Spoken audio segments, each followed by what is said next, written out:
Assalamualaikum warahmatullahi wabarakatuh. Saya Rifki Wafinerza dari 2TE di mata kuliah Bengkel Pemrograman Framework 2.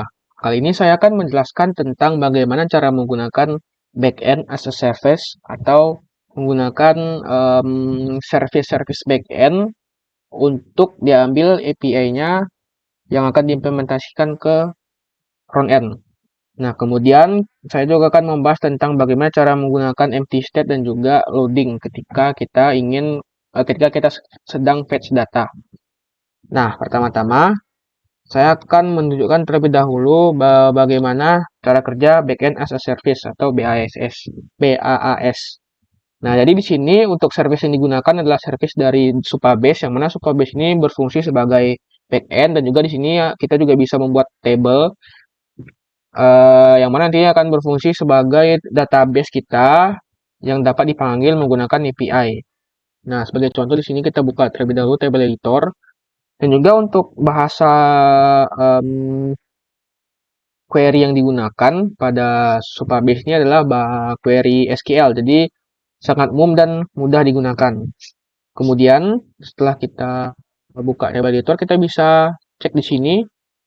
Kita ambil contoh di FAQ bahwa di sini ada namanya itu Raw level security. Di sini saya nonaktifkan karena memang ini tujuan datanya untuk testing, jadi saya tidak mengaktifkan security karena untuk security nanti kita butuh authorization lagi untuk mengakses datanya.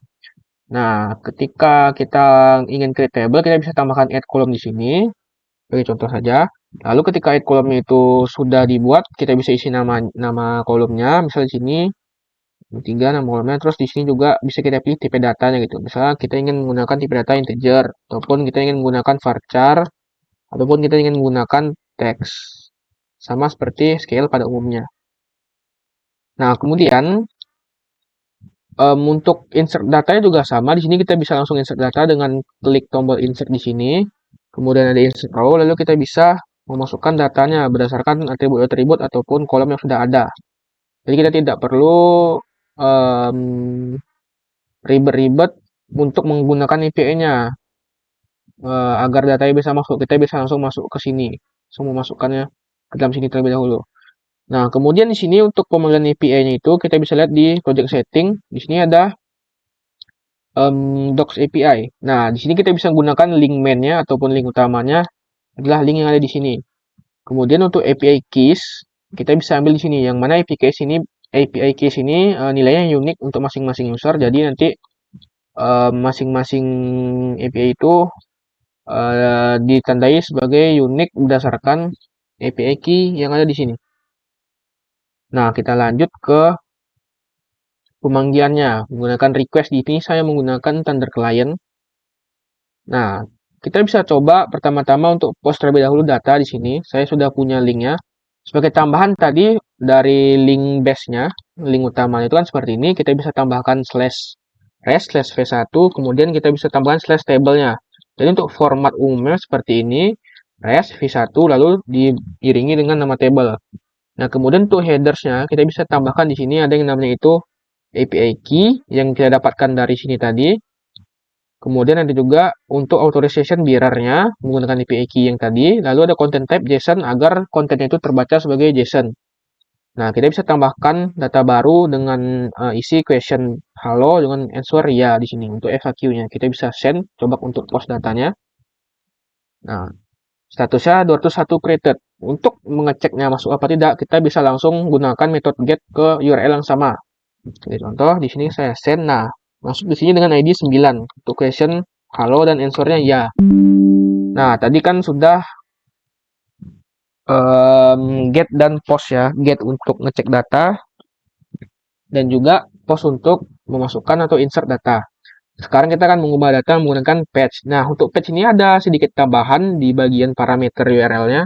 Kita bisa tambahkan ID sama dengan EQ titik 8, yang mana EQ ini dibacanya equals. Jadi ID equals dengan 8, yang mana EQ ini sebagai komparator ataupun operator yang ada di SQL, yang mana kita tahu di SQL itu ada operator equals, kemudian ada operator like dan sebagainya untuk menyocokkan data yang dimasukkan setelahnya. Nah, kita bisa tambahkan di sini juga untuk query parametersnya. Lalu kita bisa masukin, kita ingin mengubah apa gitu. Di ID keberapa kita ingin mengubah apa. Sebagai contoh kita lihat data get tadi. Kita ingin mengubah di ID 9, mengubah ya, answer ya menjadi answer tidak. Kita bisa coba patch di sini. Nah, 201 yang berhasil. Kita bisa lihat get lagi datanya. Untuk, oh sorry, di sini belum saya ubah untuk ID-nya. Karena memang ID 8 jadi tidak ada ya. Nah, ketika kita ubah di sini ID 9, lalu kita coba cek get lagi di ID 9, maka menjadi tidak. Dan juga sama seperti tiga metode sebelumnya, kita juga bisa delete di sini. Sama dengan yang update, kita tambahkan parameter ID yang ingin di delete.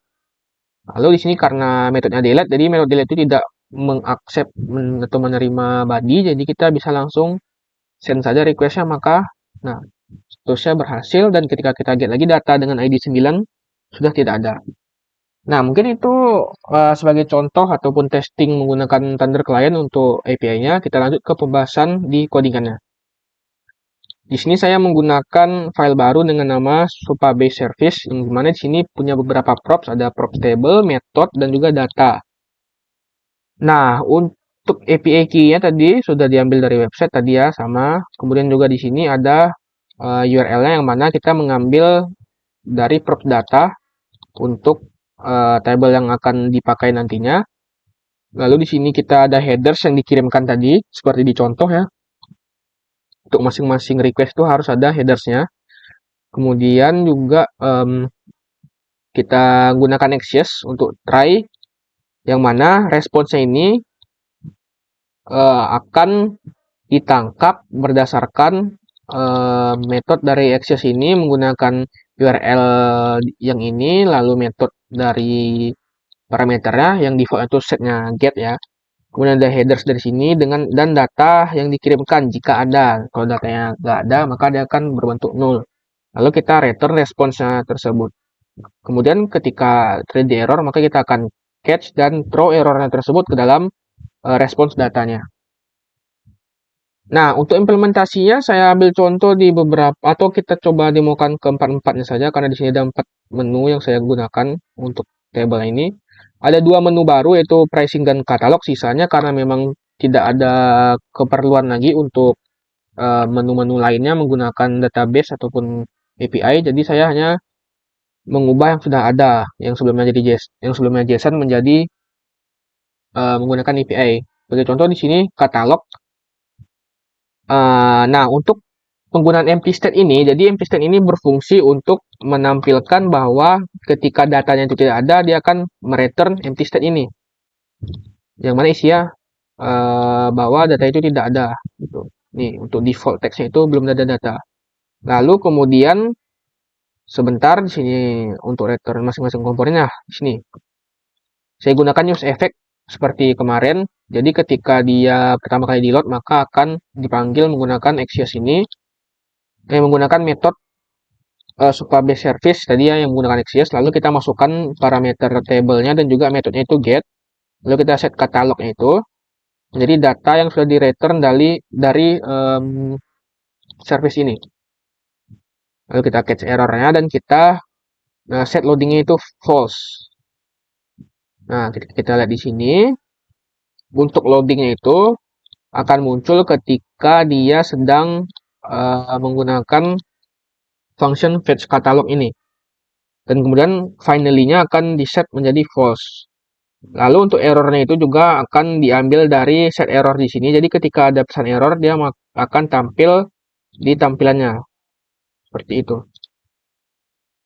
Nah, mungkin untuk yang lainnya sama sih. Cuman berbedanya itu hanya di table-nya saja, di parameter table. Seperti contoh di pricing ini.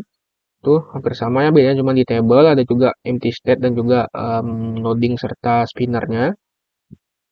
Kemudian saya juga memakainya itu di bagian FAQ. Nah ini. Dan yang terakhir itu saya menggunakannya di bagian user review. Nah, hanya beda di tabelnya. Sisanya itu sama, ada masing-masing loading, error, dan juga alert box-nya serta empty state-nya. Nah, mungkin untuk tampilannya saya akan demokan. Pertama-tama saya akan demokan terlebih dahulu untuk yang katalog. Nah, tadi ada state loadingnya ya. Seperti ini untuk halaman katalognya. Jadi ketika dia nge-fetch data, dia akan tampil loading terlebih dahulu. Karena tadi memang untuk fetch pertama kali, jadi loadingnya agak lama. Kemudian kita bisa cek di daftar harga juga seperti ini. Lalu di bagian artikel, sorry, artikel tidak pakai API. Saya itu pakai di bagian reviews ya. Nah, ini bagian reviews. Lalu untuk yang terakhir itu di bagian FAQ. Nah, ada loadingnya tadi. Nah, mungkin sekian untuk penggunaan backend as a service. Jika ada salah atau kata, jika ada salah kata atau kekurangan mohon dimaafkan. Assalamualaikum warahmatullahi wabarakatuh.